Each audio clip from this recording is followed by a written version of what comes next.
Now, last time we talked about how the news of the French Revolution, or what happened in the Three Estates, takes place, and how this begins to lead to trouble.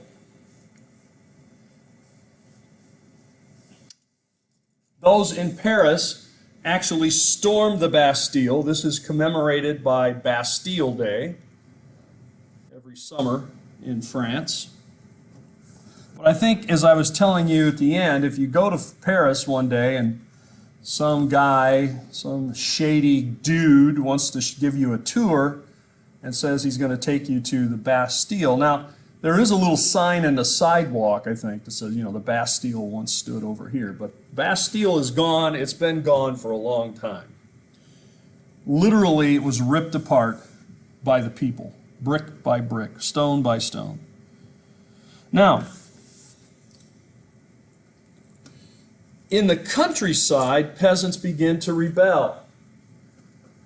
Remember, we've got the urban peasants, you've got the rural peasants, and then you've got the peasants that are, I'll call them the wealthy peasants, right? So the wealthy peasants, the urban peasants, the rural peasants. The rural peasants make up the vast majority of the peasants. One of the things they start to do is to kill nobility, kill the noblemen. How do they do that? Well, very messily, mostly. Remember, they don't have regular weapons. They don't have guns, that sort of thing. They don't have proper equipment of war or whatever. But they do have tools. Pitchforks, yes. Sickle, yes.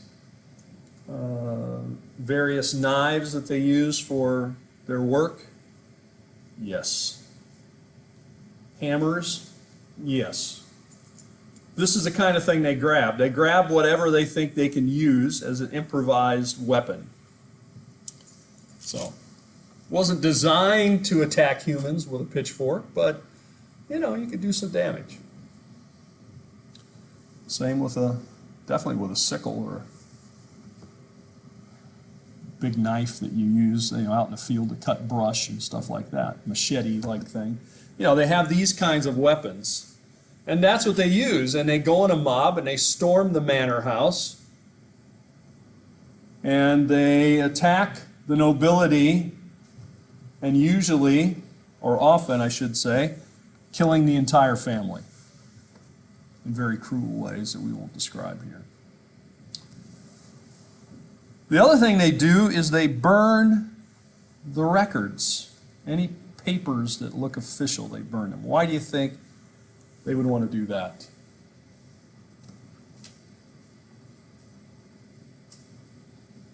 Yeah. Debts and records of who owns the land. Yeah. Imagine, I'm sure here all of you are debt-free, so this discussion will not apply to you, but imagine a person who has various debts. Let's say student loans. Let's say Visa bill, MasterCard. Let's say a car loan. Now let's say, for example, those bills just suddenly are destroyed and nobody has any record of those things. Would that be a good day for you? That would be a very good day for you, I suspect. If suddenly, Visa, Mr. Visa cannot find any record of what you owe him, assuming Mr. Visa is a guy, or, your Ford loan company or whatever you use for your car loans, big car company, usually they like to loan the money to yourself. Then they're making money as coming and going, right? They make money on selling you the car, and then they make even more money financing you buying the car. A lot of times that's where the real money is made. That's why they love to give you a loan in-house. Because that's the gift that keeps on giving. Every month they're going to make money off of you for years. All right, imagine all those things disappeared. Also, let's say, for example, there was some document that said you were tied to the land in perpetuity, you and your descendants, and because of that, you either had to work the land or you had to pay an annual fee or whatever as your feudal obligation to the feudal lord. Let's say that disappeared. Well, that's exactly why they targeted these records. I suspect many of them couldn't read the records, but they knew that whenever trouble came, somebody pulled out some piece of paper and said, well, you see right here it says you owe me every year this much money, or every month or whatever, you owe me this money. Or this says right here that you must do this or you can't do that. Get rid of the records, get rid of the problem. Now, unfortunately for us, there's a lot of backups. The cloud, they like to call it the cloud.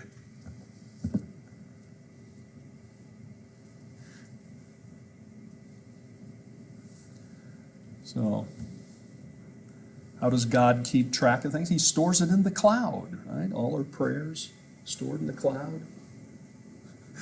He had a cloud before we did. Yeah, I don't really like that word, the cloud, because it makes it seem like it's not physically somewhere. It is physically somewhere.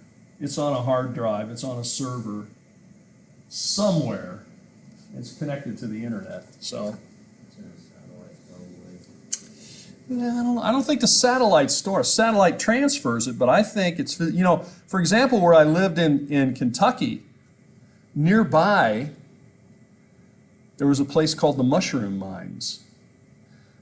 Yeah, be careful. If you go to that part of eastern Kentucky and somebody says, hey, you want to go take a look at the mushroom mines, my guess is don't do it. Not a good idea. But this had actually been a mine. I think it had been maybe a coal mine at one time. Not an open one, but kind of dug in. And so it's like a labyrinth back in the hills. And reportedly, a guy bought it. It was for sale. He bought it, and he was going to put a huge computer storage in there. Why? Because you could regulate the temperature underground. It's always like, I don't know, 56, 58 degrees or whatever. So you don't have to air condition it. Even when you put all those computers in there, it's going to heat it up some. But that's going to help you maintain the temperature at a much lower cost. At least this was the idea. And so then people bought into it, and he said he was going to bring all these jobs and all this kind of stuff, and everybody was real happy. And then it turned out the whole thing was a scam. The guy never did have the money. He never did move anything there. But he was working it to get some money from investors. But the mushroom mines were quite famous. Let's say, for example, there was somebody that just you needed for them to disappear. We won't say why or how. The mushroom mine is, I remember when I first got to that part of Kentucky, I'd only been there about a month.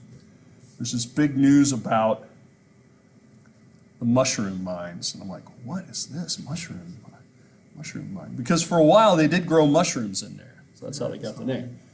You need a dark place to grow mushrooms. I don't know if you've ever been to a mushroom farm, as I have. I won't try to describe it, but there's a lot of straw and manure and mushroom spores. What? Apparently the mushroom mines are haunted. Well, the mushroom mines, Legendary. when I got there was an incident in the paper about a young man, and I don't know if it was maybe his girlfriend or wife, and then there were parents. He had parents, as many people do, and the parents, nobody could find the parents. Parents had disappeared, and then the suspicion was that this guy had done it, and anyway, when they started questioning him and his wife or his girlfriend or whatever, She squealed on him right away to make a deal for herself, and then he was convicted. Well, they were both charged. Wait, what does this have to do with the revolution? It has to do with the mushroom mines. So anyway, he finally made a deal with them, and he would not be executed, like sentenced to death, if he had shown them where the body was, and he had to lead them back into the mushroom mines where he had hidden the bodies. So think about that. That's where all our records are now. They're in mushroom mines, and they're in caves. The NSA has them all. They're transcribing what I'm saying right now. Have fun. Okay. They're pretty bored with my stuff, I think. On August the 4th, then, the National Assembly abolished serfdom. This was hated by the peasants, so this scored them some points. It's nice to be able to score points that cost you nothing to score them, right? If I just say, hey, no more serfdom, I don't have any serfs, I don't care, doesn't cost me anything, doesn't inconvenience me, let somebody else deal with it, but I get to pronounce that this great thing has now happened that a lot of people are going to like, right? But I don't have to deal with it. So that's just the National, remember the National Assembly, those guys that met on the tennis court, and they said they were going to come up with their own constitution and other things they did. Well, this is one of the things they do, is scores them a lot of points. Now another thing that they issue is the Declaration of the Rights of Man. As you've been reading through your documents, in that document book with the blue cover, right? Still has a blue cover, doesn't it? I believe it does, yeah. Well, in there you'll find the Declaration of the Rights of Man. In that are some things that we will find that we know about, right? Or we hear about here in the good old US of A. Freedom of speech, freedom of the press, freedom of assembly, freedom from arbitrary arrest, and the right to own property. Now, these might be all things that we say, well, why do you need some special document for that? Because in the United States, at least theoretically, we are guaranteed all these things by a document known as the Constitution and the Bill of Rights. But the French did not, and people around, and still people today in many parts of the world do not have these assurances. They do not. Freedom of speech. I guarantee you that if we lived in a tyranny, as some people say we do now, there would not be people going on the television and making the kind of statements that they're making about the government and the leaders. They simply would be put to death. They would be hauled away. They'd be thrown into prison. They aren't. They're free to speak. Right? You're pretty much free to say whatever you want to say. Now, there may be repercussions because you say certain things, but legally you can say them.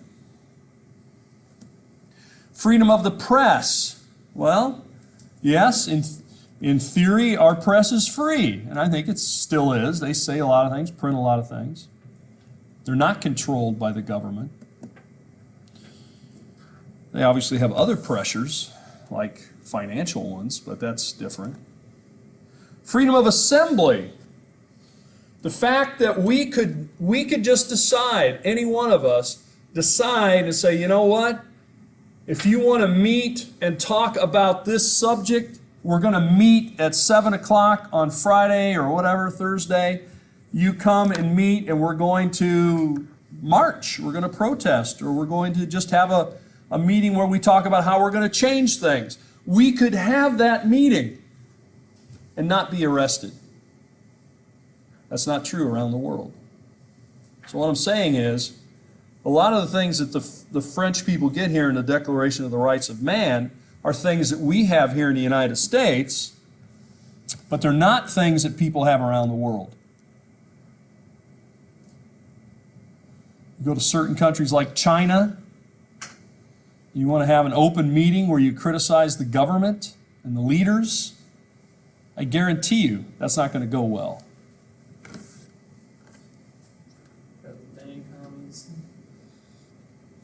For example, when I went to China, they do not allow, they shut down Facebook. They shut down Twitter. They do not work there. You cannot post anything to Facebook. You try to log into it on any server in China, it will not let you in. Now, I'm not saying somebody might try to find a workaround temporarily, but that's the way it is. So, freedom of speech, freedom of expression, freedom from arbitrary arrest. When you get arrested, as I know you have many times, they had to tell you, at least they're supposed to tell you why. You could ask them, what am I being charged with? Why am I being arrested? And they can't just say, because we don't like the way you look. They can't say, well, we think you might be up to something, or, you know, we were just told to come down here and make sure nobody is outside here. You know, I mean, there are certain things like curfews and other things like that that might be imposed, but there are, and there should be, reasons for that. What's that saying is that there haven't always been those reasons. And there aren't always those reasons today. You could just be detained, arrested, without any charges, without any actual thing that is said that you have done that's wrong.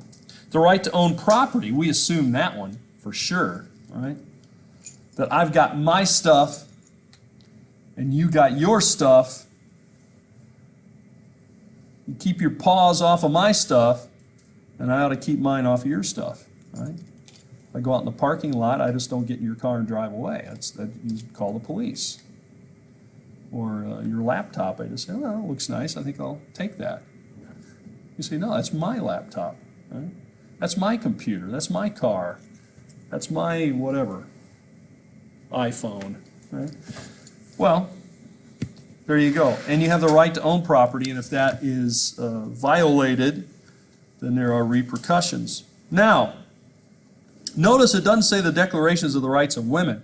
There was another document that did have that.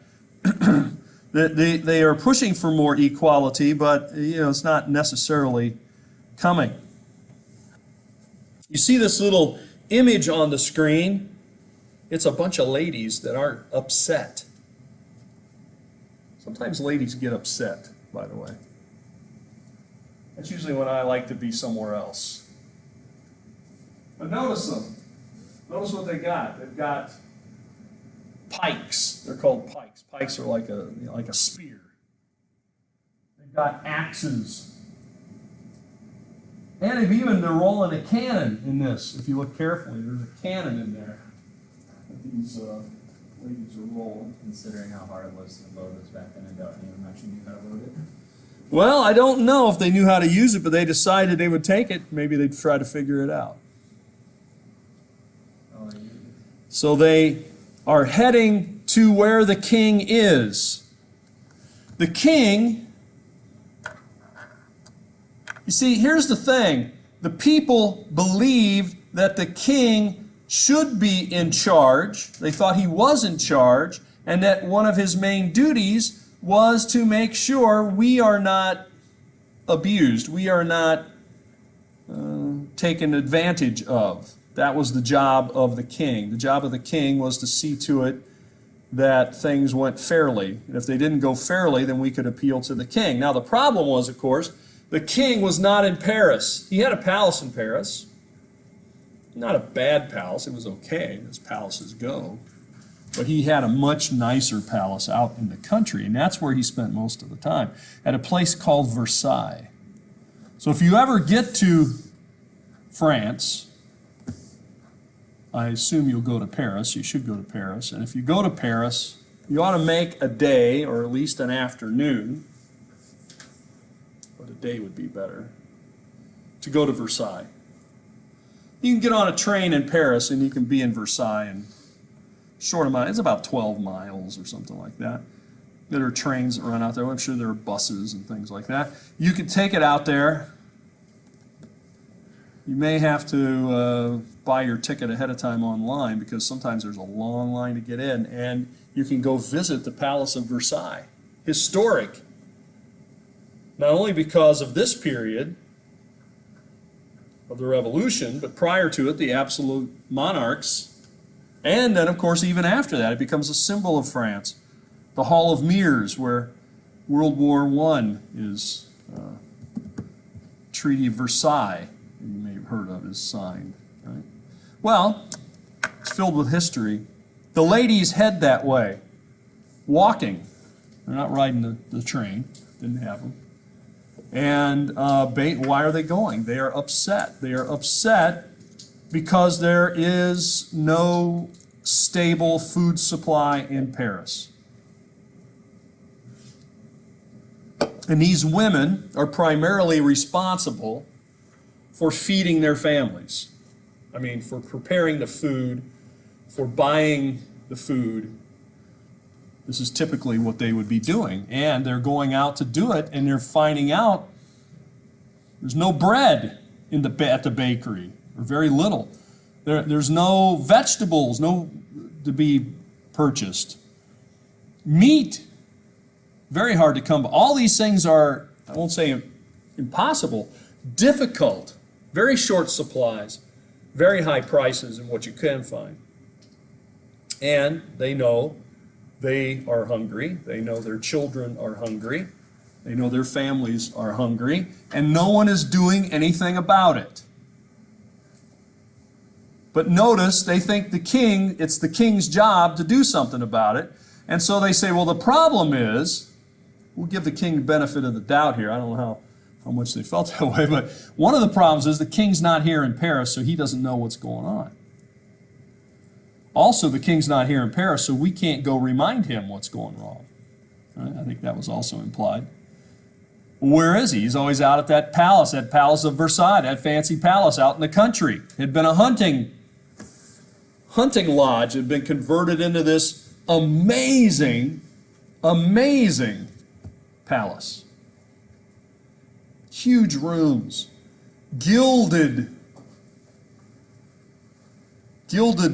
chandeliers, and you know, they have trim around the rooms that are gilded. You know what gilded is? They've put gold onto metal and wood and so forth so that it gleams with gold. It's not solid gold, but it's gilded with gold. So chandeliers, they put the candles there. The metal is covered with gold. Mirrors. There's all kinds of fountains outside, and gardens and flowers. Elaborate estate. You know, in fact, there were so many fountains that in the heyday of Versailles, there is no way that they could have all the fountains running at once. Didn't have enough water. So what would they do? If the king decided he wanted to stroll through the gardens, well, people went ahead of him and behind him. What would they do? They would go turn the fountain on before he got there, and then they would turn the other fountains off as he walked on by. And so they had this whole crew of people turning on and turning off fountains so that everywhere he went, the fountains were running. He also would wake up in a particular mood, let's say. Yes, it would be, I want to see red flowers today. I will be taking a stroll this afternoon through the gardens. I'm really in the mood for red. Guess what? All day there's a whole bunch of guys out there taking up the other flowers and putting in red flowers. Or whatever color it is, whatever thing he wants. So they're replanting the flower beds to get ready for the king's, traversing the fountains and all the plants, and they'll all be the right colors, and everything will be coordinated. This is the way this place ran. The king got what he wanted. Even outrageous. Well, we'd say that's crazy to send a bunch of guys out there to replant all this stuff. Well, if you're the king and that's what you want to see, And that's what you're going to see. That's what he did see. Now, the king had also used this during the French absolutism period, which is just prior to this, before things begin to fall apart from the king's perspective here with the French Revolution, so that he kept the nobility occupied by coming out and visiting him at Versailles. They would come out to Versailles and they have elaborate parties with elaborate foods and dancing. And to be invited to this, well, not just anyone gets to go to the Palace of Versailles. So even if you're a nobleman, right? Did you get invited to the party? I was invited to the party. Yes, I'm going. Oh, it was quite lovely. And not only that, there were other privileges that were come. For example, and this I'm being serious about, people would vie, hope that they would be chosen for various duties while they're there. For example, one would be carrying out the food for the king. The king's at the table, and you get to present the king with, whatever, right? That was an honor. Another thing is to help the king get dressed in the morning. Oh, this was quite a privilege. So you would show up at his boudoir and at the appointed hour, and you would help him, put on his knickers or his coat, his shoes, or whatever. This was a privilege. And all these privileges were cultivated to control the nobility. I do not want to put on a king's knickers. The other thing that you might be called upon if you were chosen, privileged, very few were privileged to do this, but there must be nobility present when the queen gives birth to verify that the child really came from the queen. There wasn't like a substitution going on. Let's say the queen looks pregnant. Is she? And then she appears not looking so pregnant with a baby. Is that really her baby? Is that really the king's baby? Or was she ever pregnant at all? Is this just a ruse to get an heir to the throne? Or maybe something happened with the pregnancy and the child was not born alive, and then they substitute someone else's baby in there to have the heir. That kind of thing. Just so there can't be any of those kinds of speculations, people would be invited to the room while the queen was giving birth to witness it. They were witnesses of the birth. Yes, I actually saw that child come from that queen. And there it is. That is the heir. So all these things, ceremonies, parties, dancing, elaborate fountains and so forth, and gilded things. And of course, the queen at the time, even now, has these things. Queen Marie Antoinette. I'm sure you've heard of her. She got kind of bored with the parties, and so she would like to play like she was not a wealthy queen. So on the grounds, well, this shows how she was going to do it. On the grounds of the palace, there was a section of it that was set up like it was a village with a little farm and with animals. And so Marie Antoinette and her friends, mostly her lady friends, they would go there and they would pretend that they were peasant women. They would maybe milk a cow with gloves on. Or they would, I don't know, act like they were going to harvest something or cook something. Which Sounds they... like My Strange Addictions. I'm addicted to pretending to be a peasant. Well, that's what she... Now, obviously, she didn't end up really doing the really unpleasant stuff, but she could pretend like she was doing it, yeah. And she did it quite often. She had her own little space, And she would go there with her friends and, her courtiers or whatever, her entourage, and they would hang out there for the day, for the afternoon. Of course, people would bring them food and things and drink, and then they would sort of play like they were peasants and get away from the palace without really getting away from the palace. Does that make sense? So this is the kind of stuff that's going on. Well, you got a lot of people who, are starving or, having a lot of trouble. They're playing games at the palace, literally. They're having parties, elaborate parties. They'd serve exotic kind of food, like peacock tongues and stuff. Peacock tongues, yeah. It takes quite a few peacocks to get a nice, as we'd say back in Kentucky, mess of peacock tongues. Wow. You guys ever use the word mess around here? A mess of greens, a mess of potatoes. Well, you know mess, right? I know mess. I just haven't heard it around here. Yeah, well, I'm introducing it. A mess of peacock tongues. How much is a mess? Well, more than a smidge. It's a mess. Mess, yeah, well, they should. That's a good word. Now, here's Kentucky lingo. Somebody says something. Now, this used to happen.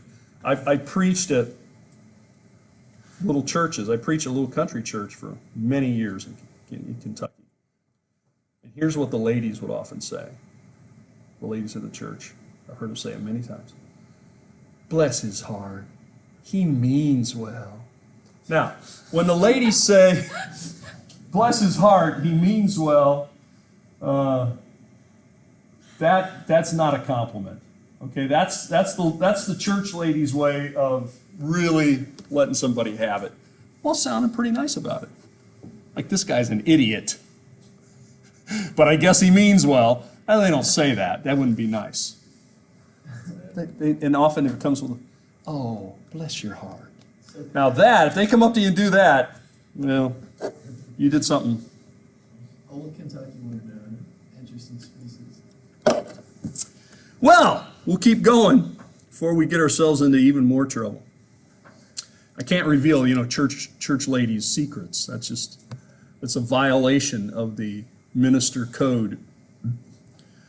Well, anyway, these ladies make him come to Paris, and then they're going to keep an eye on him. Now, here's another thing that they do. This National Assembly, that's one thing to declare yourself that you're the government, right? These guys say, we are the legitimate representation of the government. Here's the thing. You need money. Every government needs access to money. And guess what? Governments don't have any money. That's what I try to remind people of. Everybody says, well, the government's going to pay for this and the government's going to pay for that. Don't worry, the government will pay for whatever. I said, look, governments don't pay for anything. Governments don't have any money. They only have one source of revenue, and that's us. That's the people that live there. That's why I roll my eyes when people go on about making college free. It's like, who the frick's gonna pay for it?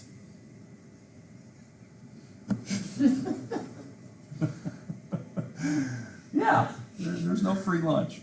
Well, anyway. So, they need the money, and they don't have the money. There's only one way to get the money. That's taxes and tariffs and fees and fines and whatever other way they can come up with to get the money.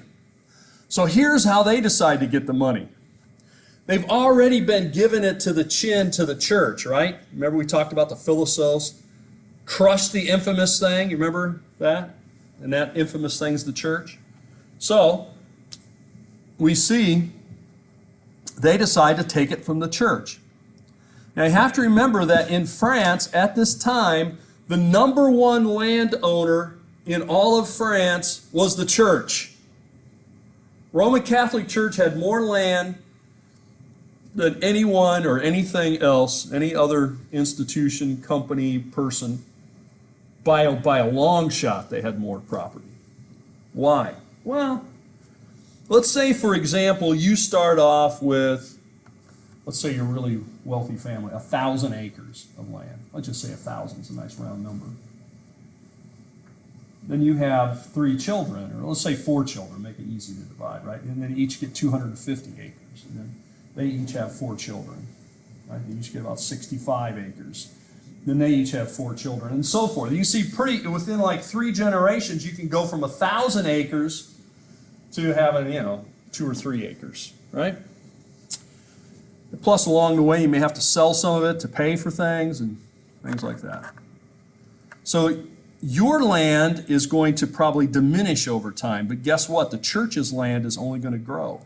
Because why? Let's say when I get ready to die, or somebody gets ready to die, one of the things that sometimes people do when they feel they're at the end or nearing the end, they want to kind of make up for stuff that they did that they shouldn't have done. I'm sure none of you have done anything you shouldn't have done, but some people have. And they say, you know what? I can make up for that by giving something to the church. This is why, on Sunday mornings we have what we call the offering in most churches. Everybody's dying. What's that? Everybody's dying? Is it because everybody's dying? Well, we have an offering because what a lot of people do, as we used to say, from the pulpit, people go out on Saturday nights and sow their wild oats, and they come to church on Sunday morning and pray for a crop failure. Yeah, they don't want those chickens to come home to roost. I'm mixing my metaphors, right? Metaphors. Because you go out and do wild stuff, and then you start to feel a little guilty about it. I don't really want everybody to know about this, and just in case, well, I'll make a big offering to the church. I'll kind of make up for it. I'm not saying that's right, but I'm saying a lot of people do that, and that's what was going on here. So the church keeps collecting money or collecting land because as people die, they donate their land to the church, and guess what? The church never gets rid of it. No one ever inherits it from the church, but the church inherits a lot of land. So over the years, it multiplies and multiplies and multiplies. They use this money, this property, to back their currency.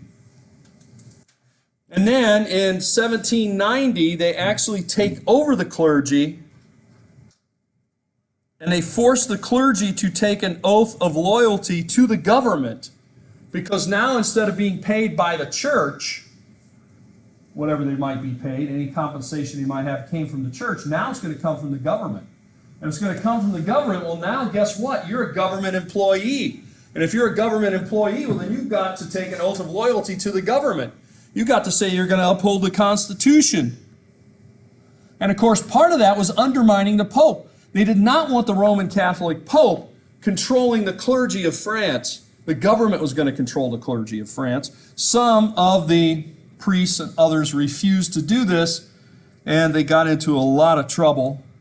Many of them were arrested or certainly kicked out. They could not serve. This is probably one of the biggest some might say mistakes that they made in the French Revolution, because a lot of the peasants liked their parish priests. A lot of the peasants liked the church, liked the religion of it. They liked the idea that their children were baptized and that they went to the church, and they were married by the priest and so forth. And now they're really tearing that up, really messing that up in many ways. And taking the land. They took away a lot of land from the church, from monasteries and from the church. And some of it they had land that was just land to be cultivated, for crops. And so they especially took that part. Well, okay, I guess we'll end it there. Our time is up. It's 2:50. So I will see you later.